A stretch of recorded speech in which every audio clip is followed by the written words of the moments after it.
অখিল গগৈ বাসগৃহত এগৰাকী মহিলাৰ মৃতদেহ উদ্ধাৰ কৰা হৈছে। অখিল গগৈ বাসগৃহত থকা বাসগৃহৰ চৌহদত এগৰাকী মহিলাৰ মৃতদেহ উদ্ধাৰক লৈ চাঞ্চল্যৰ সৃষ্টি হৈছে আৰু কি ধৰণে সেই মহিলাগৰাকীৰ মৃত্যু হ'ল বা মহিলাগৰাকীৰ মৃতদেহটো কোনে প্ৰথমে প্ৰত্যক্ষ কৰিছিল আৰু সেই মহিলাগৰাকী প্ৰকৃততে হয় কোন, সেই সন্দৰ্ভত এই মুহূৰ্তত আমি জনাব বিচাৰিছোঁ যে যোৱাকালি শনিবাৰ আছিল আৰু শনিবাৰে সন্ধ্যা প্ৰায় 6:30 সময়ৰ পৰাই সেই মহিলাগৰাকীৰ দুৱাৰ খুলি দিয়া নাছিল। সেই মহিলাগৰাকীয়ে দুৱাৰখন খুলি দিয়া নাছিল, ভিতৰৰ পৰা দুৱাৰখন বন্ধ আছিল আৰু নিজৰাপাৰৰ যিটো ঘৰ অখিল গগৈৰ যিটো বাসগৃহ, অখিল গগৈ বাসগৃহ থকা চৌহদটোতে আছিল সেই মহিলাগৰাকী আৰু সেই মহিলাগৰাকী অকলশৰে সেই ঘৰটোত আছিল বুলি জানিব পৰা গৈছে। আৰু তথ্য অনুসৰি অখিল গগৈয়ে সেই মৃত মহিলাগৰাকীৰ স্বামীৰ পৰা সেই ভূমিখিনি ক্ৰয় কৰিছিল, যিখিনি ভূমিত তেওঁলোক আছে আৰু সেই একেটা চৌহদতে মহিলাগৰাকীয়ে অকলশৰে বাস কৰিছিল।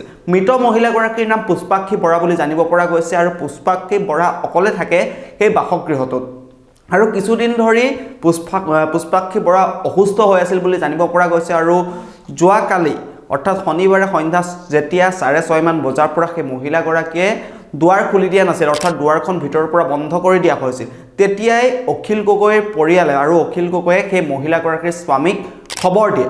তাৰ পাছত পুৱাৰ ভাগত যেতিয়া আজিৰ দিনটোত অৰ্থাৎ দেওবাৰৰ দিনটোত যেতিয়া মহিলাগৰাকীৰ স্বামী আহি পেলাই সেই দুৱাৰখন খোলাৰ পাছতে সেই মহিলাগৰাকীৰ মৃতদেহটো উদ্ধাৰ কৰা হয় আৰু সেই মৃতদেহটো ইতিমধ্যে গুৱাহাটী মেডিকেল কলেজ হাস্পতাললৈ মৰণোত্তৰ পৰীক্ষাৰ বাবে প্ৰেৰণ কৰা হৈছে আৰু অখিল গগৈ বাসগৃহৰ চৌহদত এনেধৰণে এগৰাকী মহিলাৰ মৃতদেহ উদ্ধাৰক লৈ চাঞ্চল্যৰ সৃষ্টি হৈ আছে আৰু এই সকলো সন্দৰ্ভত অখিল গগৈয়ে মন্তব্য আগবঢ়াইছে যে কি ধৰণে সেই মৃতদেহটো উদ্ধাৰ কৰা হ'ল, প্ৰকৃততে মহিলাগৰাকী কোন হয় আৰু মহিলাগৰাকীৰ সেই মৃতদেহক উদ্ধাৰৰ পাছত কি ধৰণে তেওঁলোকে খবৰ দিয়া হ'ল আৰু কিয় সেই মহিলাগৰাকীৰ মৃত্যু হ'ল এটা ঘৰৰ বন্ধ কোঠাত, সেই সন্দৰ্ভত অখিল গগৈ কিছু প্ৰতিক্ৰিয়া ব্যক্ত কৰিছে। কাৰণ অখিল গগৈ থকা ঘৰটোৰ চৌহদতেই সেই মহিলাগৰাকীয়ে বাস কৰিছিল। সেই মহিলাগৰাকীৰ স্বামীৰ পৰাই অখিল গগৈয়ে ভূমি ক্ৰয় কৰিছিল আৰু তাৰ একেটা চৌহদতে অখিল গগৈ থকা একেটা চৌহদতে সেই মহিলাগৰাকীৰ মৃতদেহটো উদ্ধাৰ কৰা হৈছে। পুষ্পাক্ষী বৰা নামৰ মহিলাগৰাকীৰ মৃতদেহটো উদ্ধাৰ কৰা হৈছে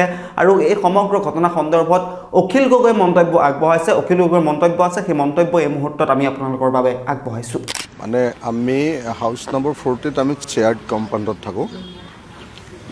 আমি মানে হাউচ নম্বৰ 40ত আমি দুটা পৰিয়াল থাকোঁ, এটা আমাৰ পৰিয়াল আৰু এটা আমাৰ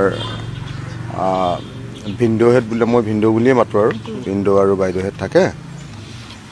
কালি মই আমাৰ বঙাইগাঁৱত এখন মিটিং আছিলে, মিটিঙৰ পৰা আহি সন্ধিয়া 7টামান বজাত যেতিয়া পাইছোঁহি, পোৱাৰ পাছত এজন ফাৰ্মাচিষ্ট আহিছিলে, কৈছে যে আমাৰ কাষৰ যিঘৰ মানুহ আমাৰ পুষ্পাক্ষী বৰা, জুমু বাইদেউ বুলি আমি কওঁ, জুমু বাইদেউৰ মানে দৰ্জাখন খোলা নাই।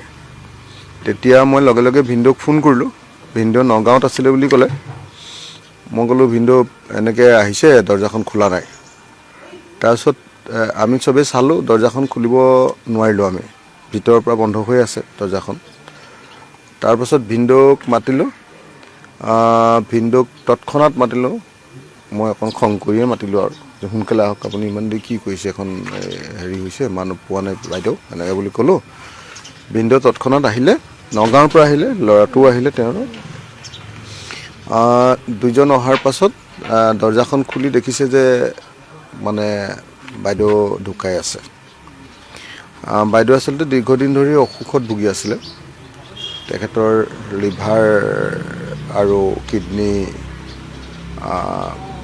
মানে বেছি আৰু মানে কালিহে মই কাগজখিনি চাইছোঁ, লিভাৰ আৰু কিডনী দুয়োটাই হেৰি হৈছিলে আৰু তাৰপিছত একেবাৰে হেৰিটো কম আছিলে, কি কয় আপোনাৰ হিমগ্ল'বিন নায়েই আৰু একেবাৰে নাই, এনেকুৱা হৈ আছিলে।